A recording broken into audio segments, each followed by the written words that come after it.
പിതാവിൻ്റെയും പുത്രൻ്റെയും പരിശുദ്ധാത്മാവിൻ്റെയും നാമത്തിൽ തനിക്ക് സ്തുതി. ഞായർ പള്ളിക്കൂടത്തിലെ എൻ്റെ കൊച്ചു കൂട്ടുകാർക്ക് ക്രിസ്തുവേശുവിൽ സ്നേഹവന്ദനം. പ്രിയപ്പെട്ട കുഞ്ഞുങ്ങളെ, ഇന്നത്തെ എൻ്റെ പ്രഭാഷണത്തിന് ഞാൻ കൊടുത്തിരിക്കുന്ന തലക്കെട്ട് സ്വീകാര്യത എന്നാണ്. ഇംഗ്ലീഷിൽ അക്സെപ്റ്റൻസ് എന്ന് പറയും. Are you really accepted by others? Do you have acceptance in the house, in your home? Do you have acceptance in your school? Do you have acceptance in your society? നിങ്ങൾ സ്വീകാര്യരാണോ? നിങ്ങളുടെ സാന്നിധ്യം അവർ അനുഗ്രഹകരമെന്ന് തിരിച്ചറിയുന്നുണ്ടോ?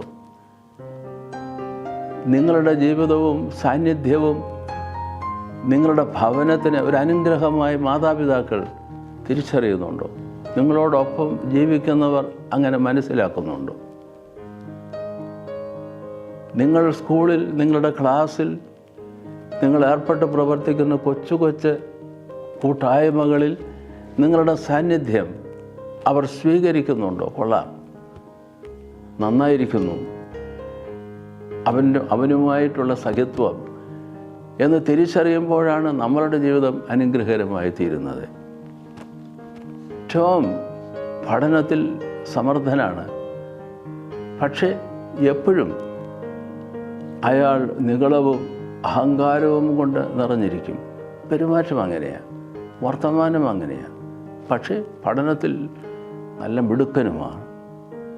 പക്ഷെ അങ്ങനെയുള്ള ഒരു സാമർഥ്യം കൊണ്ട് എന്ത് പ്രയോജനമാണ് അയാളുടെ ജീവിതത്തിൽ ഉണ്ടാവുക? അയാളുടെ സാന്നിധ്യം കൊണ്ട് മറ്റുള്ളവർ രുചിച്ചറിയുക. അപ്പോൾ ടോം നമുക്ക് മാതൃകയാണോ? അക്സെപ്റ്റൻസ് എന്ന വിഷയം നമ്മൾ കൈകാര്യം ചെയ്യുന്ന ഈ അവസരത്തിൽ നമ്മൾ നമ്മളോട് തന്നെ ചോദിക്കണം, Tom is he A model for me? നമ്മൾ പറയും നോ നോ എന്ന് പറയും. മറ്റൊരാളെ നമുക്കറിയാം, അയാളുടെ പേര് സാം എന്നാണ്. സാം പഠനത്തിൽ നല്ല സമർത്ഥനാണ്, അതോടൊപ്പം തന്നെ വിനയവും അയാൾക്ക് വേണ്ടുവോളമുണ്ട്. സമർത്ഥനാണ്, വിനയാന്വിതനുമാണ്. അയാളുടെ വർത്തമാനം, പെരുമാറ്റം, അയാളുടെ ഇടപെടലുകൾ, അങ്ങനെ സാമർഥ്യവും സൗമ്യതയും നിറഞ്ഞു നിൽക്കുന്ന ഒരു വ്യക്തിയെ സംബന്ധിച്ചിടത്തോളം അയാൾക്ക് സ്വീകാര്യതയുണ്ട്. ആർക്കാണ് സ്വീകാര്യത കുടുംബത്തിൽ, സ്കൂളിൽ, സമൂഹത്തിൽ എന്ന ചോദ്യത്തിന് ഉത്തരം നമ്മൾ കണ്ടു കഴിഞ്ഞു. സാമർഥ്യം, അതോടൊപ്പം തന്നെ സൗമ്യതയും സ്വീകാര്യത ഉള്ളവരാക്കി നമ്മളെ മാറ്റും. സ്വീകാര്യത സമം സാമർഥ്യം, അതോടൊപ്പം സൗമ്യത. ഇങ്ങനെ ഒരു ഇക്വേഷൻ, ഇങ്ങനെ ഒരു ജീവിതത്തിൻ്റെ രഹസ്യം നമ്മൾ തിരിച്ചറിയേണ്ടത് ആവശ്യമാണ്. സ്വീകാര്യത, സാമർഥ്യം, അതാണ് സാമർഥ്യവും അതുപോലെ തന്നെ സൗമ്യതയും. ഒരു കുട്ടി, ഹന്ന എന്നാണ് ആ മകളുടെ പേര്, നല്ല കുഞ്ഞാണ്. ആ കുട്ടിക്ക് സാമർഥ്യം എന്നുള്ളത് ഒരു ആവറേജേ കാണുന്നുള്ളൂ, ഒരു ശരാശരി, ഒരു ഇടത്തരം, അത്രമാത്രമേ ഉള്ളൂ. പക്ഷേ വേണ്ടുവോളം സൗമ്യതയുണ്ട്. അപ്പോൾ വലിയ സാമർഥ്യം, ബുദ്ധിപരമായ സാമർഥ്യം, അതിനനുസരണമായ വിജയം അങ്ങനെ ഈ കുട്ടിയിൽ കാണുന്നില്ല, ഹന്നയിൽ കാണുന്നില്ല. എങ്കിൽ പോലും ആ കുട്ടിയെ നമ്മൾ സ്വീകരിക്കുകയായി. ഹന്നയുടെ സാന്നിധ്യം നമുക്ക് ആസ്വാദ്യകരമായി മാറുകയായി. അവളുടെ ജീവിതം വിജയകരമായി തീരുകയായി. എന്തുകൊണ്ട്? അപ്പോൾ ഇടത്തരം കുട്ടികൾക്കും വ്യക്തികൾക്കും സൗമ്യത വേണ്ടുവോളം ഉണ്ടെങ്കിൽ അവർ സ്വീകാര്യരായിത്തീരും, സംശയമൊന്നുമില്ല. ഇത് സ്വീകാര്യതയുടെ ഒരു തലമായി നമ്മൾ തിരിച്ചറിയണം. അതുപോലെ തന്നെ വേറൊരു കൂട്ടം ആളുകളുണ്ട്, സാറയെ പോലെയാണ്. ഇടത്തരം പോലുമില്ല, ഇടത്തരത്തിൽ ഒരല്പം താഴെയാണ്. പക്ഷേ ആ കുട്ടിക്ക് ധാരാളം മികവുകളുണ്ട്. ബുദ്ധിപരമായി വലിയ സാമർഥ്യമുണ്ടെന്ന് പറയാൻ പാടില്ല. പക്ഷെ ആ കുട്ടി നന്നായി ഗാനങ്ങൾ ആലപിക്കും, നന്നായി ചിത്രം രചിക്കും,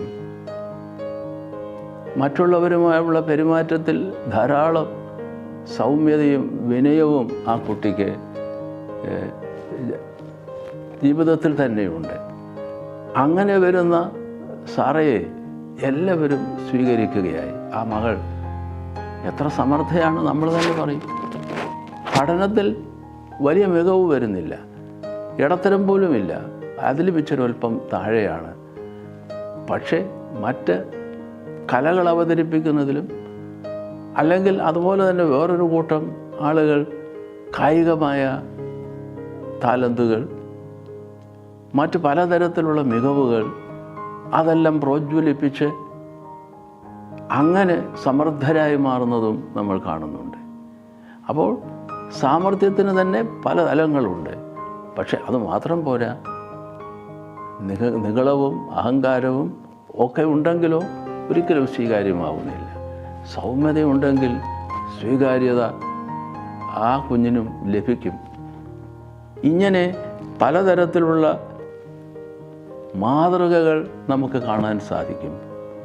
അഹങ്കാരവും നിഗളവുമുള്ള ഒരാൾ എത്ര സമർത്ഥനായിരുന്നാലും ആ ആളുടെ കൂട്ടായ്മ, ആ ആളുടെ സഖിത്വം നമ്മൾ ഒഴിവാക്കാൻ ശ്രമിക്കുന്നത് പല സന്ദർഭങ്ങളിലും നമുക്ക് തന്നെ അനുഭവമാണല്ലോ. അതുകൊണ്ട് ഇതെല്ലാം നമ്മൾ ജീവിത പാഠങ്ങളായി നമ്മൾ തന്നെ സ്വീകരിക്കേണ്ടതാണ്.